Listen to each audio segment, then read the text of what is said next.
This is starting to get on my nerves. I'm hearing so many stories and complaints about crime getting out of control, specifically shoplifting. And because so many people are shoplifting, it's causing stores to shut down and move. Boo hoo.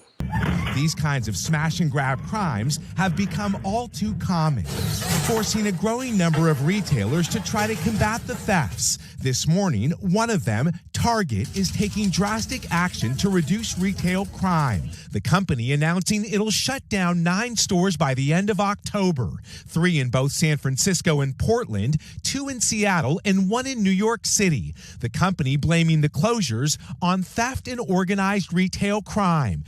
All of the people that I hear complaining seem to be angry with the shoplifters. And this is a great example of how the wealthy white men and women around the globe use the stupidity of the masses to get away with all kinds of crimes. Let's make something very clear. Any problems or issues that you may be having due to criminality in your community, it's all caused and created purposely by wealthy white men and women. And instead of rallying and fighting them, people are crying and complaining about the other victims of the wealthy going out there and doing what they have to do to survive and eat. Let's take New York City, for example. I've lived in New York for over 3 decades, and I've lived in really rundown, poor neighborhoods up to some nice, sought out areas. At no time during my life in New York did shoplifting become so bad that major chain stores had to pack up and leave. And this was through the crack epidemic all the way through the 2008 financial crash. It's never been as bad as people are saying it is now. So why is it bad all of a sudden? It's because the actual criminals, the wealthy white men and white women on this planet who use us as cattle, are committing crimes to further enrich themselves at our expense.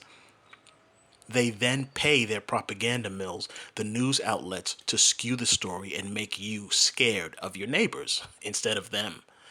And this is all so you do exactly what you're doing right now. Ignore the true criminals and focus on your fellow victims. What do you think happens when you shut down the planet for several months, basically erasing millions of jobs? Because when you tell the citizens that they can't shop, money isn't circulated, and the business that employs people, they have no choice but to shut down and fire their employees. So now you've destroyed millions of jobs. Then, when you open everything back up, you allow businesses to raise prices while purposely working to keep wages stagnant for the citizens. So now, the people who were able to keep their jobs during all of this, they're having trouble keeping up with expenses because things are more expensive now and their wages haven't gone up. And what about the ones who actually lost their jobs during the time when everything was shut down? Well, now they have to work to find new jobs and then spend the rest of their lives playing catch up to cover the bills they couldn't pay while they were unemployed and also to try and keep up with the now higher cost of everything.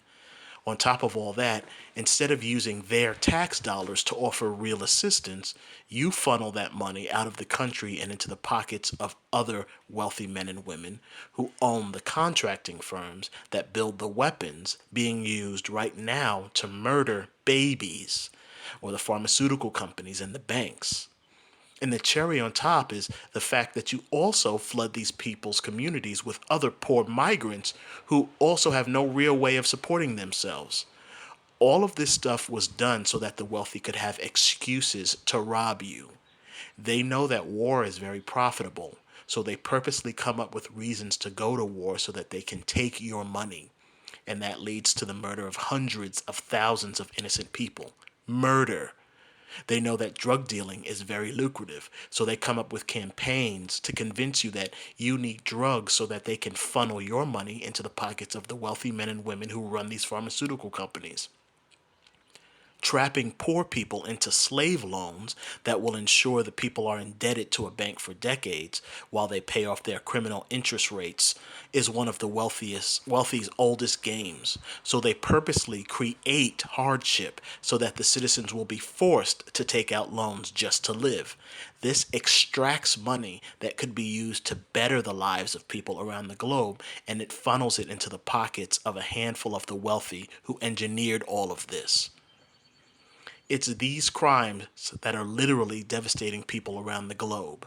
The idiots ignore these crimes because they feel they can't do anything about it. And so, just like a coward, they look for a smaller target to blame because they feel, well, that's something that they might be able to handle. Stop ignoring the crimes of the wealthy because you're too lazy and scared to actually fight them back. What do you think the poorer people who have been forced into these desperate situations are going to do? Just sit in the street and starve to death? Of course not. If the wealthy are purposely destroying opportunities for people to live normal lives, most of those people are going to figure out other ways to live, to shelter themselves, and to feed themselves. And what do you think they're going to do to get all of that done? They're going to follow the examples set by the wealthy white men and the women on this planet who have used crime to enrich themselves since they've started all of these different countries. The poor people are going to follow the example of the wealthy and commit criminal acts to get access to the things they need. The wealthy literally commit crimes when they want more money. The smarter citizens understand this and they follow that example. Now, I don't want people committing crimes that can affect me, obviously, but I'm not an imbecile or a coward. I'll never blame one group for committing crime while excusing and supporting the other group just because I think they're too hard to handle. The Sackler family is a wealthy white Jewish family who literally dealt drugs to further enrich themselves. But for some reason, society looks at them like successful business people. But a guy selling marijuana on the corner who's trying to make some money for himself is looked at like a hardened criminal. Why? Both the guy selling marijuana and the Sackler family are doing the same exact things. They're both selling a drug to people.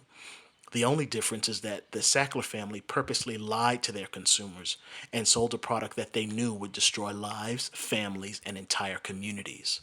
They then bribed other criminals in our government to allow the sale of the harmful drug. But we still look at them like business owners, and we look at the guy selling marijuana as a hard criminal who needs to be punished. Why? Because society is too stupid and cowardly to actually go after the real big criminals. If you're being affected by crime in your neighborhoods, then go after the root of the problem. You want people to stop shoplifting? Then force the wealthy to stop bribing your politicians to help them commit their crimes, because those crimes are hurting us, and things won't get better until you do something about it. Somebody stealing items from a dollar store, that's not good. But someone stealing millions upon millions of dollars from taxpayers and murdering children for profit is a hell of a lot worse. Wouldn't you agree? So stop focusing on flash mobs robbing a store and focus on the real problem. The wealthy white men and white women on this planet who will continue destroying our lives to better their own. You want to be brave and fight? You do that by collectively pulling your money from the wealthy. Punish them for their crimes by shutting down this economic system. And then, when the wealthy lose the ability to control your government with bribes because you took the money away that they used to pay those bribes, you can rebuild your government and have legislation pushed that prevents any future politician from receiving any profit from anyone but the citizens while they're in office, and for 2 decades after they leave office. That's just one example. But first, you have to punish the wealthy by stopping their cash flow. Stop shopping in all the big chain stores: Walmart, Target, McDonald's, Stop and Shop, Kroger, Macy's, P.F. Chang's.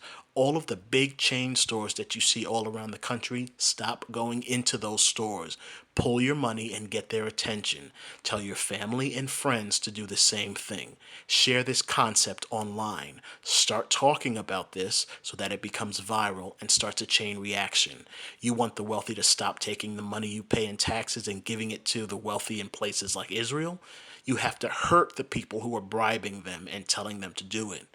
You want your government to stop taking the money that you pay in taxes and, instead of using it for things like creating more jobs here or building affordable housing, using it to pay for bombs and ammunition that's used to execute babies. Well, then you have to hurt the people who are bribing the politicians and telling them to do that. Look at what happened recently. McDonald's was supporting Israel. The people didn't like it, so they started to boycott McDonald's. They pulled their money. McDonald's immediately reversed course and pulled their support. That's the only way they'll listen to you. If you keep giving them the money that they want, Why would they do anything differently? Fight back. Pull your money. The wealthy owners of Google and Twitter and Facebook and all these other social media platforms have been shadow banning me for years to suppress this message. So share this video and share this message with anyone you can. Start making your own videos and posts to encourage others to fight back in this way. Let's all stop shopping with the big chain stores. Spend your money with small local shops or shop online. Don't share your money with the wealthy men and women who are doing this to us. Stop shopping. Fight back.